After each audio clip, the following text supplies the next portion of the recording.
Bismillahirrahmanirrahim. Assalamualaikum warahmatullahi wabarakatuh. Perkenalkan, saya Teguh Bayaki Septiadi dengan NPM 21082600075. Di sini saya akan menjelaskan mengenai Generalized Anxiety Disorder atau gangguan cemas menyeluruh.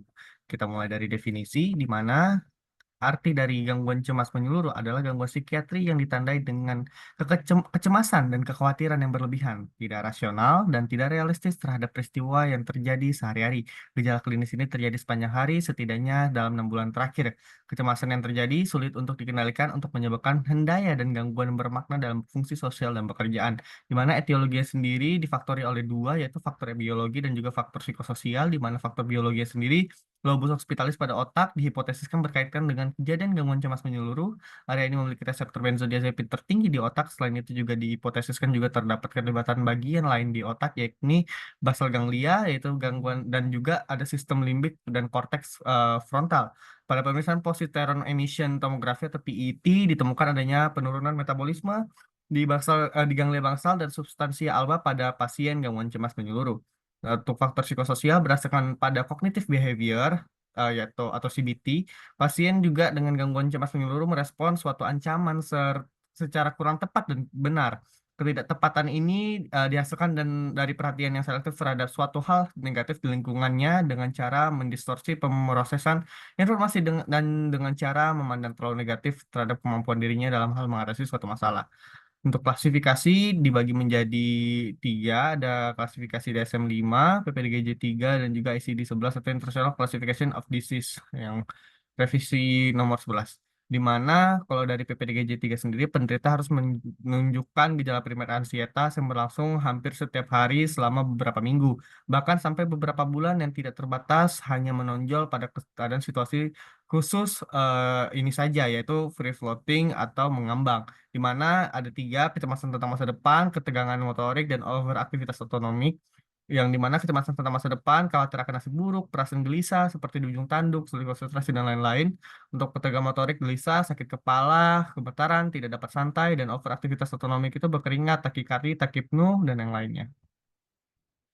Untuk tanda gejala, menjadi ada beberapa bagian, ada gejala psikologis, gejala fisik, gejala kognitif, gejala perilaku, dan gejala emosional. Untuk gejala psikologisnya sendiri, kekhawatiran berlebihan. Untuk gejala fisiknya ada kelelahan, meskipun tanpa aktivitas berat. Orang dengan GAD sering merasa lelah, ada ketegangan otot, ada gangguan tidur, sakit kepala atau pusing, lalu juga palpitasi ya atau jantung berdebar-debar. Lalu ada juga gejala kognitif di mana sulit berkonsentrasi, pikiran sering kosong, merasa terpojok atau mudah stres dan juga mudah lupa. Untuk gejala perilaku juga menghindari situasi yang menimbulkan kecemasan, seperti seseorang yang dengan GAD mungkin menghindari aktivitas atau situasi yang dianggap dapat memicu kekhawatiran. Tingkah laku juga yang mencari jaminan, seringkali meminta kepastian dari orang lain atau merasa memeriksa ulang hal yang secara berlebihan. Gejala emosional juga mudah tersinggung, perasaan cemas yang konstan, cemas tanpa henti, bahkan ketika tidak ada masalah nyata yang mengancam. Untuk faktor risikonya sendiri, terbagi menjadi beberapa faktor risiko, yaitu ada faktor genetik, biologis, faktor lingkungan, dan juga faktor sosial. Dan juga ada faktor riwayat gangguan mental. Di mana dari faktor genetik, riwayat keluarga dengan gangguan kecemasan ini ada, jika ada keluarga dari atau anggota keluarga yang pernah merasakan GAD, ada kemungkinan juga tinggi resiko kepada pasiennya sendiri untuk merasakan GAD itu sendiri. Lalu juga untuk faktor biologis saat ini tidak ada ketidakseimbangan neurotransmitter seperti serotonin, dopamin, dan norepinefrin di otak dapat mempengaruhi regulasi suasana hati dan kecemasan juga. Lalu juga stres atau trauma yang signifikan pada faktor lingkungan, pengalaman masa kecil dengan yang penuh stres, lingkungan yang menuntut atau penuh tekanan. Untuk faktor sosial sendiri, kurangnya dukungan sosial yang orang tidak memiliki hubungan sosial yang mendukung seperti teman dekat atau keluarga, dan ini dapat mempengaruhi juga psikologi dari si pasien ini sendiri sehingga bisa mengidap dari gangguan ansietas menyeluruh ini. Untuk gangguan mental lainnya juga seperti depresi, gangguan panik atau fobia lebih berisiko mengembangkan terjadinya GAD ini. Untuk diagnosanya sendiri bisa kita lakukan seperti deskripsi umum, kita lakukan bicara, praktek motorik, mood dan afek biasanya cenderung moodnya depresif, pikiran-pikiran seperti kita melihat pikiran umumnya, khususnya atau spesifik untuk isi pikirannya, persepsi, orientasi, konsentrasi, daya ingat, misalnya kita bisa daya ingat itu bisa kita hitung segi lamanya itu tahunan, sedangnya itu bulanan, pendeknya tuh harian, segera tuh pada saat itu juga bisa kita tanya. Untuk pengetahuan umum, habis itu juga ada pengetahuan abstrak, judgment, pengendalian impuls, cenderung gelisah, dan juga ada insight. Untuk patogenesisnya sendiri bisa kita lihat dari patogenesis dari eh, anxiety-nya ini sendiri, di mana female gender yang bisa berkaitan dengan hormonal faktor bisa merasakan sedikit dari gangguan ini. Ada genetik juga dan juga ada other biological theories.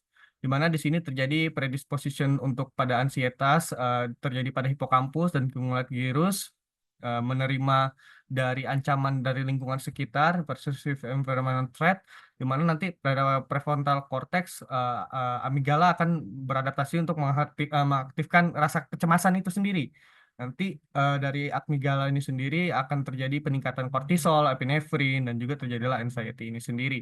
Untuk pada hipokampusnya sendiri akan berpengaruh pada moodnya dan juga pada memorinya sendiri. Lalu untuk tata laksana bisa kita berikan terapi sertralin 50 mg. Lalu juga non farmakoterapi bisa kita kasihkan teknik relaksasi. Teknik relaksasi itu berupa kontrol nafas, misalnya kayak tarik nafas dalam-dalam, buang secara perlahan-lahan. Ini teknik relaksasi namanya. Itu sangat berguna bagi orang-orang yang mengalami gangguan ansietas menyeluruh ini. Lalu juga bisa kita berikan psikoterapi seperti cognitive behavior therapy atau CBT.